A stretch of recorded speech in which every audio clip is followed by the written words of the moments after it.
Hunter businesses are also gearing up for a huge night of celebration. A major boost in trade is expected this New Year's Eve, with venues booked out and trading hours extended. Fireworks loaded. Newcastle is ready to welcome 2024. It's a special day on the calendar that people want to come out and celebrate, and so a series of free events with council, and then of course people can move to some of the private venues and keep partying on way into the early morning. The state government has extended trading hours to 2 a.m, and local venues are anticipating a healthy boost in business. At Honeysuckle, Nagisa restaurant has been booked out a week in advance. Getting ready for the big night, so I think all the excitement's there and all the staff are happy. We get tourists from Sydney, Brisbane. It's been looking good for the last couple of weeks in Newcastle as well. Newcastle's very busy. A surge in tourists has seen hotels booked out too, including the QT on Hunter Street. The front office is pumped and we're ready to receive all of our guests. We've got people from all over Australia coming here to spend New Year's Eve at QT Newcastle. The extension in trading hours will allow celebrations at QT's rooftop bar to continue further into the evening. Normally, just with the residents around here, we have to close around 10 o'clock, so the opportunity to trade late is really exciting for us. Tonight, this rooftop bar will be bustling. It's one of several vantage points across the city where up to 100 people will gather to watch the fireworks to welcome 2024. And for those planning on a big one, additional public transport services are in place. Amber Griffin, NBN News. Fireworks are a popular way to ring in the new year, but residents are being reminded not to buy or use illegal products. Anyone without a licence can face fines of up to $40,000 and 1 year behind bars. This year, the Hunter has faced immense tragedy, hardship and loss. But among that, there are many highs and exciting moments too. As we farewell 2023, tonight we take a look back at the year that was. Heartbreak in the Hunter. An unimaginable tragedy on a quiet country road, a bus on its side, the worst accident of its kind in more than 3 decades. 10 lives lost in the wedding bus crash. Our region was grieving, but our community spirit shone bright. We just wanted to make a difference and let everybody know that we see them and we love them, and we're trying to do something that just might make their life a little bit easier. A push for change driven by those who suffered most. Seatbelts with seatbelt monitoring for the driver, so everybody's buckled up. Like we said, we do it on a plane, do it on a car, exactly. Do it on a bus. It's not until when you're struck down with such a horrendous tragedy, you actually sit back and think, this is something so simple. For some, change finally came about. For 2 decades, she was known as Australia's worst female serial killer. Kathleen Folbig released from prison after 20 years, then acquitted. I am grateful that updated science and genetics has given me answers as to how my children died. Closure as criminal cases came to an end.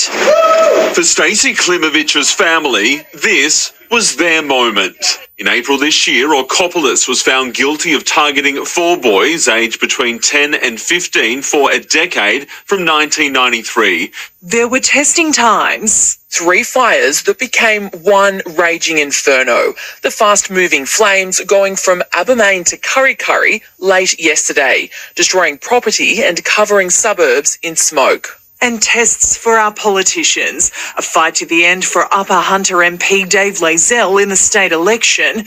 A ministerial shake-up as political power came into question. So did the author of Letters to the Herald, an investigation clearing City of Newcastle CEO Jeremy Barth. And the region still awaits answers on the future of our electricity grid. After keeping the lights on for more than half a century, Liddell's went out, powering down for good just before 10:30 this morning. Energy Minister Chris Bowen declared the Hunter's coastline open for business. The Hunter will be a renewable energy superpower, but we'll do it right. Fire up, Bowen! The wind farms are going! A tide of blue rising over the rail line at Sandgate. Oh, let's see it! Not digging, but dredging, finally underway at Stockton, and as fast as the supercars returned, it was waved goodbye. But there was no slowing down for our sporting teams. Newcastle's best, now rightly king and queen of rugby league. Anna Murray is across the Tasman for us. Some reinforcements have arrived. They've flown in and they've almost taken over the Fox here in Auburn. And here they are. They're in full voice. Newcastle! Newcastle! With the weight of the town on their shoulders, the Knights defended their kingdom. They are the undisputed queens of the NRLW. From sport to... The wind farms are going. A tide of blue rising over the rail line at Sandgate.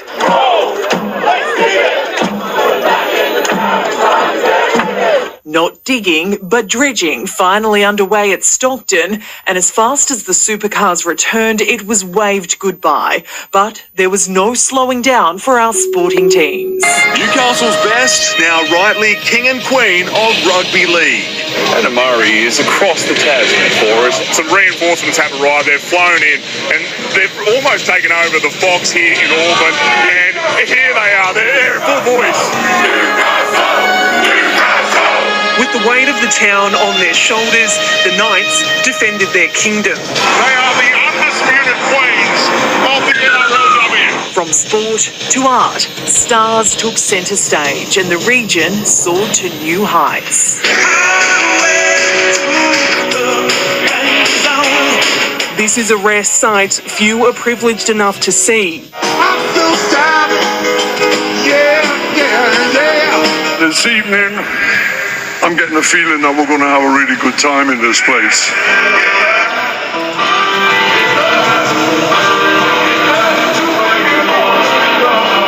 Claudia Verdoljak, NBN News. It's not the leaderboard anyone wants to top. Central Coast Council #1 on the list of most complained about councils in our state. Canterbury Bankstown and Northern Beaches came second and third. Fifth ranked Lane Cove had the highest rate of complaints at 155 per 100,000 residents.